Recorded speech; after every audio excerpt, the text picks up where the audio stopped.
Hi, I'm Rose. I was raised by sisters in a convent. No parents, no real home.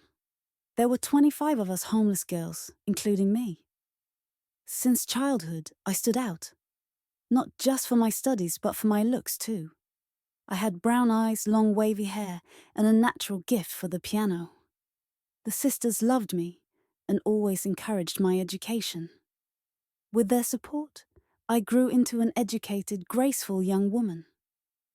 Eventually, I got a high-paying job and bought my own house close to work. I left the convent with a heart full of gratitude for the sisters and girls who were my family. Life alone wasn't easy, but I was happy, independent, and proud. Then came love. I met Nick at work. He was a senior, wise, handsome, and kind. Though I had no family roots, I had built something strong for myself. He always said I was beautiful and powerful, and that made me feel lucky. Like I had finally found someone who saw me. One day, while we were at the park, I suddenly felt a sharp pain in my stomach. It had happened before, but I ignored it with painkillers. This time, Nick rushed me to the hospital. When the reports came, the doctor said it was cancer. And worse, I'd never be able to have children. That moment crushed me. But what broke me even more was what came next.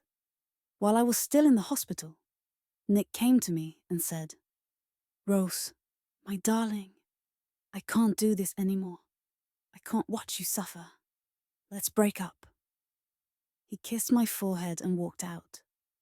No goodbye, no turning back. I said nothing. My heart shattered silently, and the tears began to fall. Since I was a teen girl, I had made a promise to myself. No matter what happens in life, I will never cry. And I didn't. Not once. Until that day. When Nick left me in the hospital, something broke inside. I cried like never before, until I felt emptied.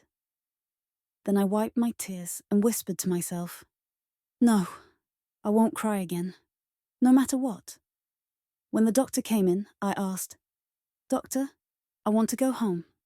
I'm feeling a bit better now." He looked at me with concern and replied, "We can't discharge you yet.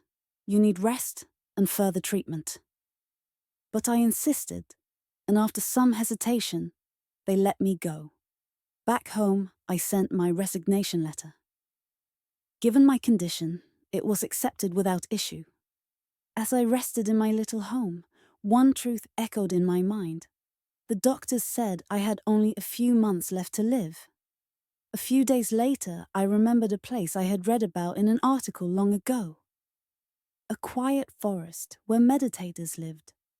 I packed a few things and went. When I entered that forest, I felt something I had never felt before, a deep, unexplainable peace.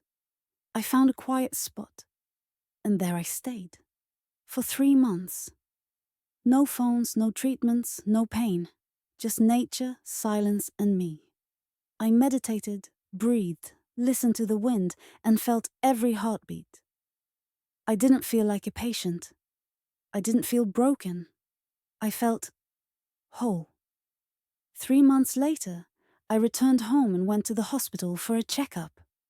The doctor looked at the reports, then looked at me, stunned.